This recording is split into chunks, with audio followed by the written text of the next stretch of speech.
Major funding for KPBS Evening Edition has been made possible in part by Bill Howe Family of Companies, providing San Diego with plumbing, heating, air, restoration, and flood services for over 40 years. Call 1-800-BILL-HOWE or visit BillHowe.com. And by the Conrad Trebas Foundation, Darlene Marco Shiley, and by the following.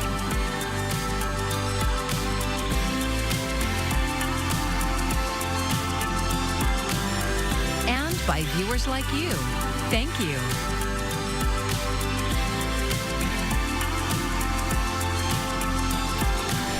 A Hawaiian Airlines flight out of San Diego is on its way to Honolulu tonight, hours after it was already supposed to be there. Thank you for joining us. I'm Maya Trabulsi. The jet was diverted to the north side of the San Diego airport this morning after a bomb threat. And KPBS reporter John Carroll is live at the airport with the latest. John, can you please tell us what you have learned? Absolutely, Maya. The investigation is being handled by San Diego Harbor Police, and in a statement, they say the Honolulu-bound flight was pushing back from the gate at about 8:30 this morning when someone, either a flight attendant or a fellow passenger, overheard a passenger making what police described as a bomb threat. Now, the jet was moved, as you were indicating. It ended up on the north side of the tarmac, close to where cargo planes park. We watched as bomb-sniffing dogs checked passengers' luggage, and as passengers got off the plane and onto an airport shuttle bus. Harbor Police say the FBI's Joint Terrorism Task Force, along with San Diego Fire Rescue, they are all involved in the investigation. There is video online showing a man in handcuffs being escorted off the plane by law enforcement, but we and our media partner KGTV have so far been able to have not been able to confirm its authenticity, although the port did confirm for me just a little bit ago that a person was arrested. Of course, this incident comes against the backdrop of all sorts of aviation tragedies and mishaps this year. We asked passengers if they were still confident in the safety of flying. Everything is worse, so like taking the bus is worse, like everything is unsafe, so flying is okay, I think. It's safest. Yeah. I'm fine with flying. I don't think it's really affected me that much. I mean, it's scary, but I think it's still safe. Hawaiian Airlines says there were 293 passengers and 10 crew members aboard the plane. They were all reboarded, minus, of course, the person who made the threat. That person could now face a variety of charges. The website FlightAware says the Airbus A330 jet departed for Honolulu at 2:15 this afternoon. They're scheduled to land at 7:47 our time tonight with quite a story to tell. Live at San Diego International Airport, John Carroll, KPBS News. Now, John, the airport has already been busy with a Real ID implementation. And from what you can tell, were any other airport operations affected by this incident? No, just except for the time it took to move the plane over across to the north part of the tarmac, all other operations, departures, and takeoffs continued as normal, Maya. Thanks, John, for that report. Now, progress is being made on homelessness. The Regional Task Force on Homelessness latest point-in-time count shows homelessness declined 7% in San Diego County. Now, here is a breakdown of the numbers. Less than 10,000 people experiencing homelessness were counted this year, and that is compared to the more than 10,600 total individuals counted in 2024. There was a 72% drop in family homelessness and a 25% drop in veteran homelessness. But there was a 5% increase of seniors experiencing homelessness for the first time. I think it's the attention to people's needs and the investments that have had the greatest impact. And I'll just give a huge shout out to our providers who work every day to get people back into housing while supporting them while they're sheltered. So good work all the way around. And the annual count is needed to decide how much federal funding our local service providers get. The task force says while the data is encouraging, more resources are needed to really make the progress the city and the county want to see. Most of San Diego County's 20 cities saw fewer unsheltered people in this year's point-in-time count. KPBS reporter Jacob Ayer says some of the biggest changes were in the North County. It's a milestone moment. Homelessness across San Diego County declined by 7% compared to last year. That's according to new data from the annual point-in-time count, a one-day snapshot count done annually in late January by the Regional Task Force on Homelessness. And it's always good to see the number go down. Paul Armstrong is Chief of Staff at San Diego Rescue Mission, which operates the Oceanside Navigation Center. He says many North County cities are now going beyond numbers and using names to humanize each person experiencing homelessness. So the by name list is a best practice. And basically that is, do I actually know the names of the people that are experiencing homelessness in my city? And the more effective you are with a by name list, the more impact you can have. Outside the city of San Diego, some of the largest declines in homelessness were seen in cities like Carlsbad, Encinitas, and Oceanside. Greg Angel is CEO of Interfaith Community Services, which operates in those areas. Oceanside and Carlsbad each secured state grants to address encampments, and they worked with providers like Interfaith Community Services and others to create by name lists of individuals experiencing homelessness in those communities, and then work together to help those folks get off the streets. He says the key in North County is collaboration between cities, nonprofits, and the county, and that encampment bans and enforcement alone won't reduce homelessness. We need more places for people to go. Part of the reason why we've seen a decrease in unsheltered homelessness in North County is that in the last year, more of those places have opened. Treatment programs, recuperative care programs, navigation centers. If we look back into the past few years, the total homelessness count for San Diego County is still close to record highs, and senior homelessness continues to rise. As the cost of housing has continued to increase, the fixed income levels of people with disabling conditions has not increased. The fixed income levels of seniors living on a retirement income have not increased. But this is the first time homelessness in San Diego County has declined in the post-pandemic era. And by that measure, there are some signs of hope for further improvement in the future. Jacob Ayer, KPBS News. Well, temperature-wise, we're dropping down to the low 60s. We'll have to deal with some clouds overnight, but the marine layer, that's going to become more of an issue as we head later into the week and towards the weekend. We'll talk about what else to expect for the rest of the week and an early look at the holiday weekend coming up. San Diego's highest paid city employees are cops who work a tremendous amount of overtime. And that is according to a recent investigation from KPBS. And to discuss how the city and the police chief plan to rein in overtime hours and spending, I'm joined by KPBS investigative reporter Scott Rod. Welcome, Scott. Hi, Maya. We watched part one yesterday. Incredible investigation. But can you give us, in a nutshell, what you found? Sure. So we looked at police officers who, as you mentioned in the intro, are making just tremendous amounts in overtime pay. And we found that the highest paid city employees, going back now several years, are all cops who were making hundreds of thousands of dollars in overtime. Some of them were doubling their base salary in overtime pay. And that means they're working 1,000, maybe 2,000 hours of overtime every year. We found one officer who worked 3,000 hours of overtime. And that raises, of course, concerns on the financial side of things, especially as the city has an issue with the budget deficit. But it also raises concerns about officer safety and public safety, because if these officers are fatigued, if these officers are working way too many hours, research and studies show that there's a higher likelihood of complaints against officers, of use of force incidents, and of accidents while they're out there serving the public. Well, you posed this information to Chief Scott Wall, so tell us, how did he respond?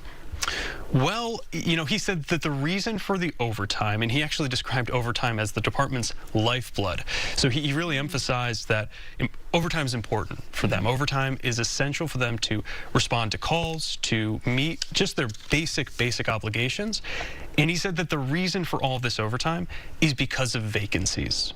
So you come to work, the second you drive out of the station, you're going to a call, and then you're dropping what you're doing, you're going to another call and another call and another call until you go home. No time to problem solve, no time to community police. And that issue of community policing is really important. The chief says that he wants to see more of that, but again, right now, due to the staffing shortages, due to the vacancies, this overtime is just basically to make sure that they can respond to calls, get out there, and meet the baseline responsibilities they have. I understand that, but does Chief Wall have concerns about that much overtime? So yes and no. So in terms of the officers making hundreds of thousands of dollars in overtime, some of them making over $400,000 per year in total compensation, he says, no, that's not a concern. He says they work those overtime hours, they earn that money. So for him, that's not a concern. He also cast doubt that the overtime that these officers are working would be contributing to increased complaints or potentially more use of force incidents. He said they're not seeing any sort of pattern when it comes to officers working this overtime and officers facing complaints. And here's what he said in terms of kind of pushing back on that narrative. There are so many factors in life that can contribute to somebody that is overstressed, overburdened, or just mentally or physically or emotionally exhausted. Just to come in and say, well, it's because they've worked too much overtime, it's very difficult to say that that's the case for everybody. It's really on an individual basis. Now, the chief did say that he believes there should be some guardrails in place. He believes that having a cap on shift lengths for 16 hours is reasonable. Right now, some officers are working more than that, some working more than 17, 19-hour shifts. He also said requiring 8-hour breaks in between is reasonable. He would support that. He also would support mandating 1 day off a week. He did say that the union would have to buy into this, but those are some limitations that he supports. Okay. Well, San Diego is facing a budget deficit, and the latest number is $300 million. So how will that impact the department's overtime? Well, the chief is saying that he wants to trim back on the amount of money that they're spending on overtime. This is, it's going to be tough. It's going to be easier said than done. Most of the last 10 years, the department has spent more on overtime than they anticipated when they first entered the fiscal year. And this year is no different. They're going to spend $10 million more than anticipated.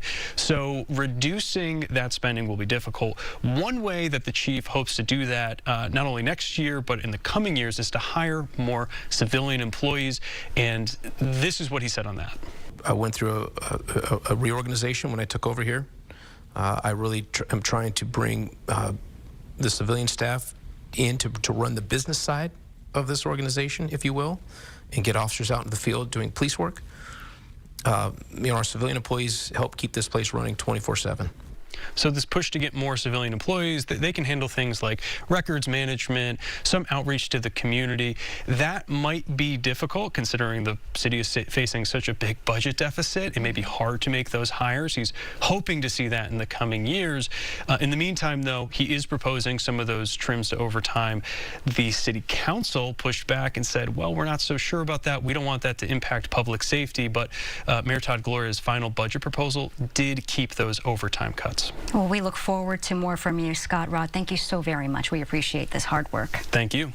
And if you have a tip for KPBS investigations team, you can send an email to investigations@kpbs.org, or you can message them on our secure signal line at the number on your screen, 619-594-8177.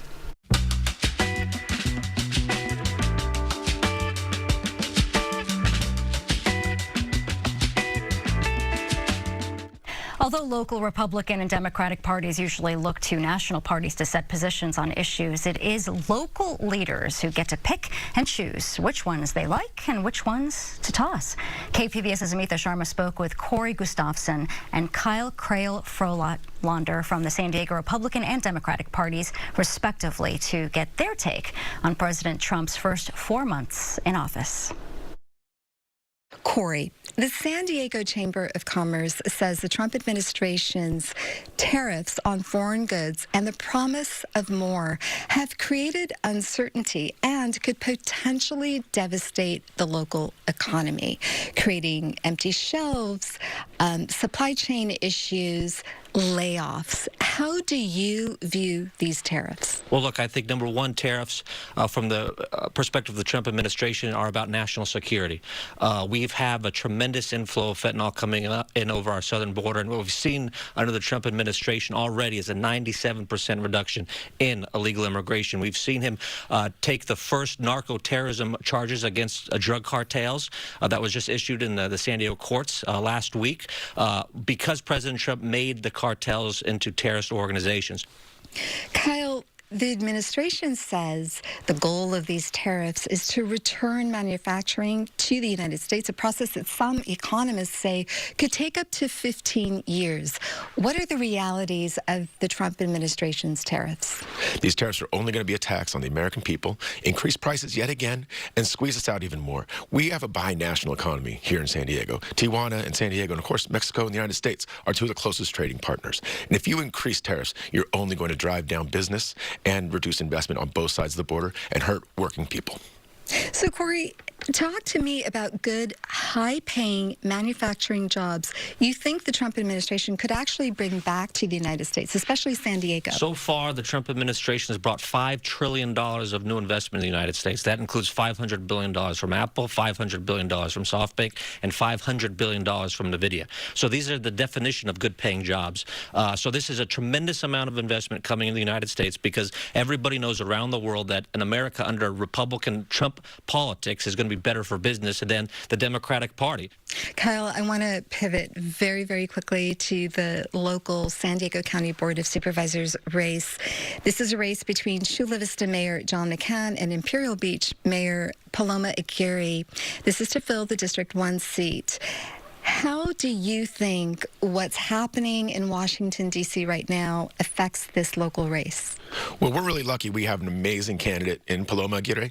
She has been fighting very hard to address the most pressing issue in South Bay, which is the terrible cross-border pollution crisis. She's been fighting for this for many years. This is not something new to her, and that makes her unique in this. And I bring that up as part of the federal government because this is a solution that needs to take the federal government's role into account. It's not just going to be done locally, though we do need local work from the county board and all other jurisdictions. But we need the administration to work with Mexico, make sure that they fulfill their part of the bargain, and also make sure that we continue our side to fix the problem on our end as well.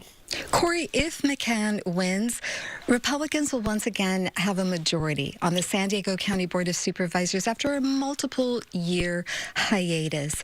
What would be the priorities of a Republican-dominated Board of Supervisors in 2025? Well, number one, I would say homelessness. We have to get the problem under control, and Republicans around San Diego County, people like John Franklin, the mayor of Vista, Republican politicians and mayors are putting forward solutions on cutting homelessness and getting people off of the streets while providing them shelter. I think a Republican Board of Supervisors will really be able to attack the homelessness crisis and fix what we see going on. When you go to a Padre game, you see homeless people everywhere. This is Democratic failed policies. Okay, back to what's going on in Washington, D.C. and the potential repercussions for San Diegans.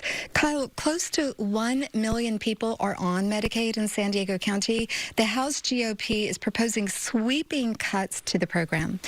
Without Medicaid, what options do people here have for health care? Well, you know, we need Medicaid. It is foundational to our healthcare system, both in California and across the country. And it's a guarantee that people will not be left out without having health insurance, which is vital for the health of our economy, not just for those individuals. But it's also lost in this that these cuts, these terrible extremist cuts, are meant to just be able to fund a tax bill that would be a huge giveaway to the billionaires. Corey, Republican Senator Josh Hawley has said these cuts to Medicaid, if they go through, are morally wrong and politically suicidal. Do you agree? Oh, I don't agree with the question. These are not cuts. These are making sure that the folks who are eligible for Medicaid are eligible. These are just standards that Republicans are putting in there, making sure there's not any waste, fraud, and abuse, making sure that the people who are actually on the program are eligible. So I think this is fantastic. It's something that the Obama administration tried to do in 2008 to 2016, but they failed. Republicans are saving taxpayers money. And that was KPBS's Amitha Sharma with that interview. You can see more of our stories on local politics at kpbs.org/public matters. The long-awaited expansion of the South Bay Wastewater Treatment Plant is now on the fast track to completion. The expansion was initially scheduled to take 2 years. Today, the U.S. International Boundary and Water Commission and the EPA announced the expansion is now on track to be completed in just 100 days. The project would see the plant increase its processing capacity from 25 million gallons per day to 35 million gallons. Smile, the story of Charlie Chaplin, opened at the San Diego International Fringe Festival. KPBS arts reporter Beth Accomando introduces us to Marcel Cole, the Australian performer behind the solo stage tribute to the silent film icon. So my name is Marcel, and I'm from Australia, and my show is called Smile, the story of Charlie Chaplin, and it's a one-man comedy play all about the life of Charlie Chaplin. First of all, I just love Charlie Chaplin. I'm a massive fan. I did another show, which I toured around for a year. It was a musical comedy, which was my first solo show, and that was my introduction to the Fringe circuit, and it was great, but it was musical comedy. I was training to be a ballet dancer for 10 years, and so I wanted to do something a bit more physical, so I thought for my next show, Charlie Chaplin was a perfect subject matter. And I had no idea that I just thought he did all the sort of silent slapstick stuff. I had no idea that he made full-length films, and the full-length films are great, and then he made Talkies and The Great Dictator and Monsieur Verdoux and all these other later films. So I was just amazed that there was so much about him that I didn't know. And then also I read his autobiography. So I've been a big fan of his he's been sort of a big inspiration for many years, but it was only sort of last year that I got the idea for this show.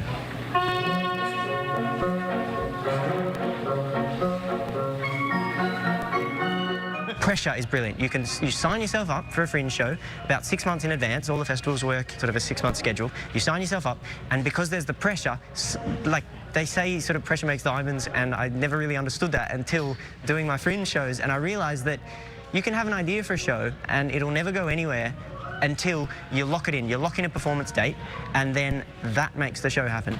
And that's very exciting, because it means that if you want to do a show about something, you can kind of just book yourself in, and I know that I will then feel the pressure to make something. It makes a mockery of doing a show for one run. It's like, forget about it. The show already is so different from when I first did it I did it in September last year for the first time, but I've since done about 50 performances at like 7 or 8 different festivals. And not only, like, doing so many performances means that the show can get sort of into your soul, and so you can sort of know it inside out. But also, being able to do different seasons means that you have time off in between, which is sort of invaluable, because you have time to sort of reflect on the season, and then you have another rehearsal process to re-rehearse and, like, if they make your changes.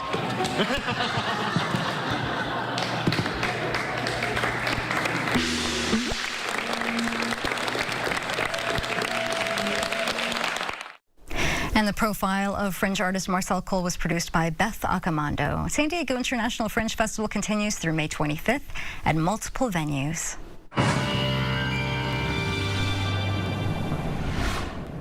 Well, we've been starting off the week on the warmer side with temperatures trending above where we should be this time of year when we talk about our historical averages.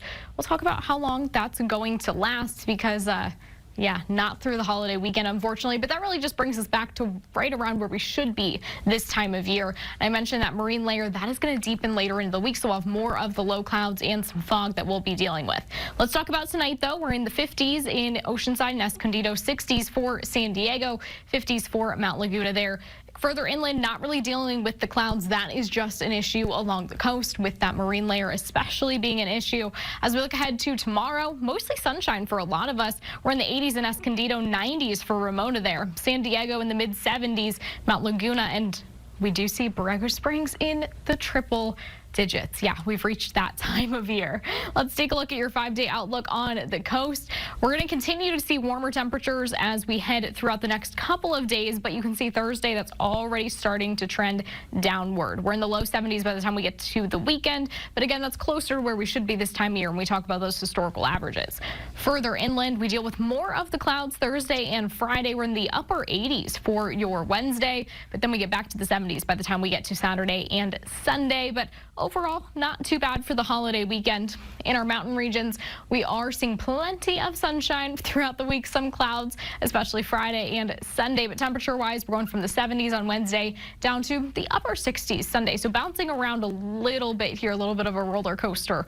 In the desert, yeah, We are in the triple digits Wednesday and Thursday, but the good news, it's coming to an end soon, though I'm not sure 99 is all that much better than 105, but we'll take it. We'll take the small wins here. We will be dealing with some clouds as we head towards the weekend, but overall, the holiday weekend, we're getting back to about where we should be this time of year when we think about those temperatures.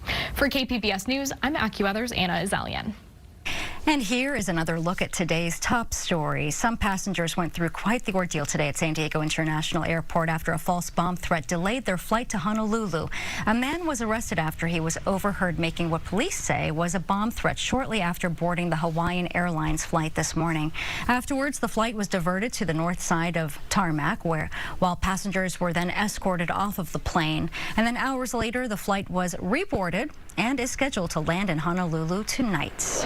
San Diego is making strides on homelessness. The point-in-time count released today shows 7% fewer people are experiencing homelessness in our county compared to last year. Cities in North County saw some of the biggest drops. Both Carlsbad and Encinitas saw more than 10% decrease. Oceanside was down 9%, but the number of homeless seniors increased 5% from last year. I'm Jeff Bennett. Tonight on the NewsHour, President Trump makes a pitch to House Republicans to pass his sweeping tax and spending cuts bill. That's at 7 after Evening Edition on KPBS. Time to take a look at what we have for you for tomorrow in the KPBS newsroom. NPR's Morning Edition is covering education for homeless kids and how it might be affected as President Trump tries to eliminate the Department of Education. And KPBS Midday Edition has a show focused on Women's Health Month, and that airs at noon on KPBS FM. You can find tonight's stories on our website, kpbs.org. Thanks for joining us. I'm Maya Trabulsi. Enjoy your evening. Major funding for KPBS Evening Edition has been made possible in part by Bill Howe Family of Companies, providing San Diego with plumbing, heating, air, restoration, and flood services for over 40 years. Call 1-800-BILL-HOWE or visit BillHowe.com. And by the Conrad Prebys Foundation, Darlene Marcos Shiley, and by the following.